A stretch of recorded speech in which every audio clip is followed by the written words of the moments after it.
Two forces hit Wall Street at the same time today, and the result was a broad sell-off that pulled the Nasdaq and S&P 500 into the red. The Nasdaq dropped more than 150 points. The S&P 500 also turned negative.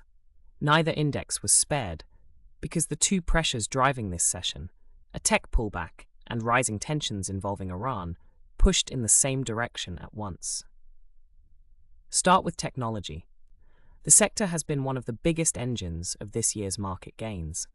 Large-cap tech names carry enormous weight in both the Nasdaq and the S&P 500, so when they fall, the indexes feel it quickly. Valuations in tech have been elevated, meaning many of these stocks have already run far and fast. When sentiment shifts, even briefly, investors tend to lock in profits. That is what appeared to happen today. No single dramatic catalyst. Just a broad retreat from stocks that had risen sharply and left little margin for disappointment. The second pressure came from overseas. Renewed tensions involving Iran rattled risk appetite across markets. This is a familiar pattern. When geopolitical stress rises in the Middle East, energy prices often move higher on fears of supply disruptions. At the same time, investors tend to rotate out of riskier assets, like equities, and into safer ones, such as government bonds or gold.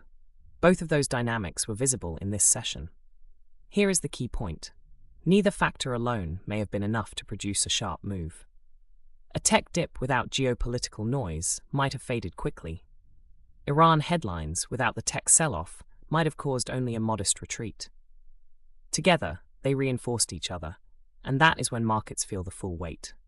For longer-term investors, it is worth separating the signal from the noise.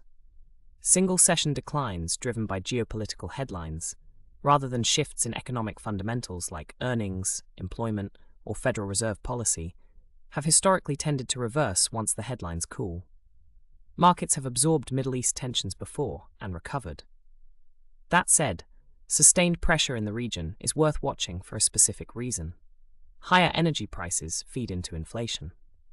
And inflation is still the number the Fed watches most closely as it decides where to set interest rates. If oil markets stay elevated, that could complicate the Fed's path. And that matters far beyond any single trading session. The practical read for investors: watch whether the tech selling deepens over the next few sessions, or whether today was profit-taking that runs its course. And track energy prices, because if oil moves meaningfully higher on Iran developments, the market conversation shifts from a one-day dip to something with broader economic weight. This briefing is brought to you by First Financial News. Clear, daily coverage of the economy and markets at firstfinancialnews.com.